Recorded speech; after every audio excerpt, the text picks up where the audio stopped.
Oke, halo semuanya. Hari ini Bu Bidan akan membahas tentang Hari Taksiran Persalinan atau biasa kita sebut sebagai HPL.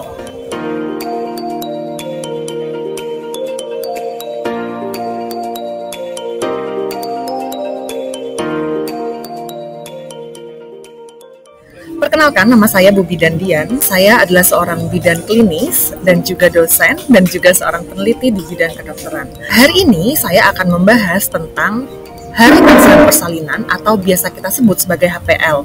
Nah, mengapa? Karena Bu Bidan sering sekali mendapatkan pertanyaan-pertanyaan dari bunda-bunda sekalian mengenai kira-kira bisa tidak Bu Bidan kalau saya itu melahirkannya sebelum HPL.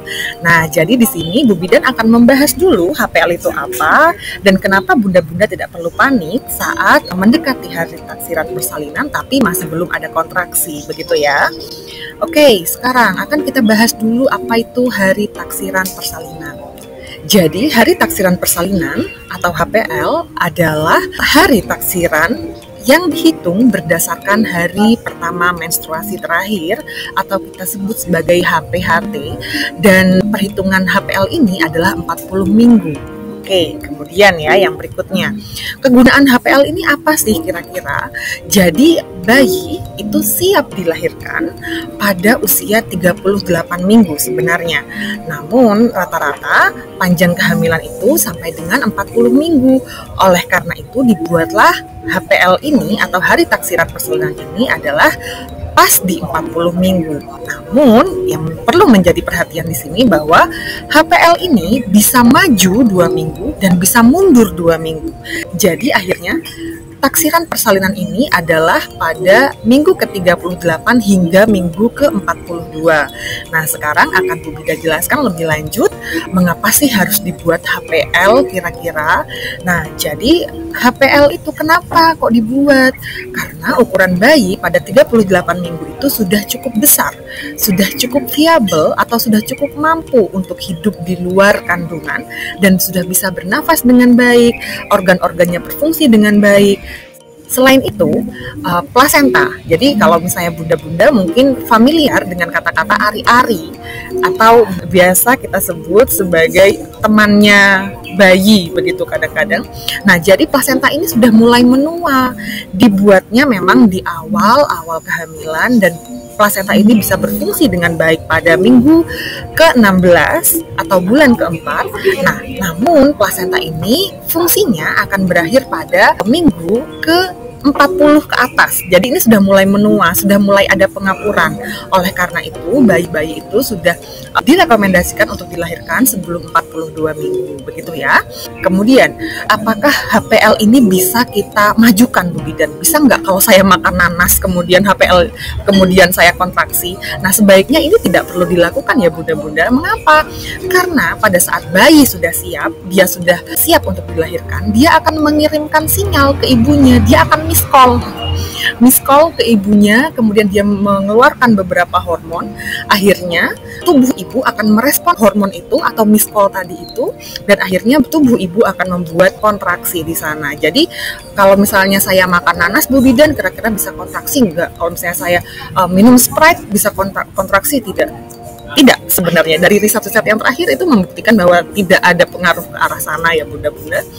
Kemudian, bagaimana sih Bu Bidan jika saya sudah mencapai HPL namun masih belum ada kontraksi?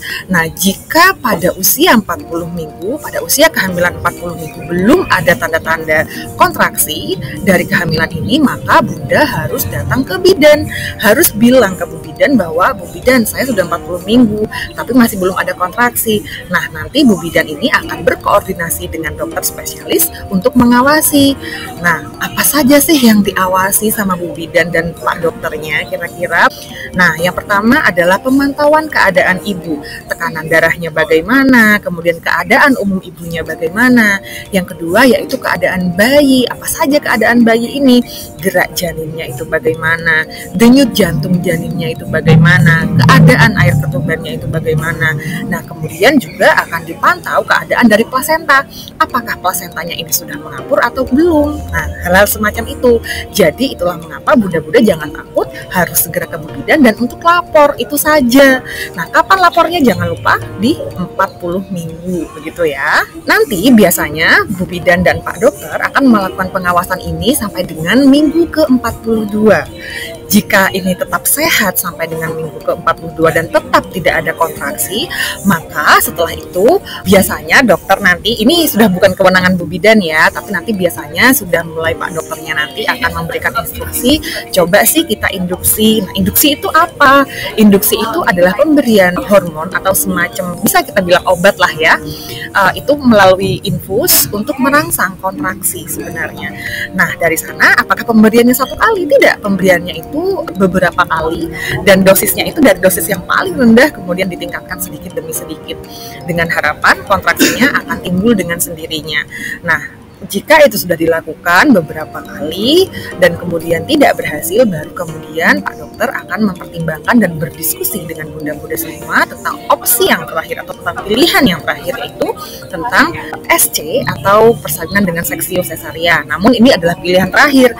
Jadi bunda-bunda jangan dulu takut, jangan dulu pikirannya sudah kemana-mana, jangan dulu, karena sebenarnya ada langkah-langkah yang akan kita lakukan sebelum hasil akhirnya, yaitu adalah seksio cesarean, begitu. Sekarang tips dari Bu Bidan jika bunda-bunda sudah 40 minggu namun masih belum ada kontraksi atau belum ada tanda-tanda persalinan, yaitu yang pertama, jangan panik. Yang kedua, coba bunda-bunda lapor Bu Bidan dulu, lapor Bu Bidan, nanti Bu Bidan akan berkoordinasi dengan Pak Dokter dan akan melakukan pemantauan. Sementara itu, bunda-bunda juga bisa mulai jalan-jalan pagi, kemudian kurangi stresnya, kemudian juga makan makanan yang bergizi. Kenapa sih kok Bu Bidan bilang harus makan makanan yang bergizi? Karena pada beberapa kasus bunda-bunda itu makannya berkurang, sehingga apa yang terjadi? Rahimnya tidak punya tenaga untuk berkontraksi dengan baik, begitu. Nah, kemudian yang terakhir adalah cukup tidur. Cukup tidurnya berapa lama? 7-8 jam sudah cukup ya, jangan lebih dari itu atau jangan kurang dari itu. Oke, itu saja dari Bu Bidan. Jika ada pertanyaan, maka bunda-bunda bisa komen di bawah ini atau bisa bergabung di Facebook grup Tanya Bu Bidan. Dan jika bunda-bunda menyukai konten-konten seperti ini, maka silahkan subscribe dan sehat selalu semuanya.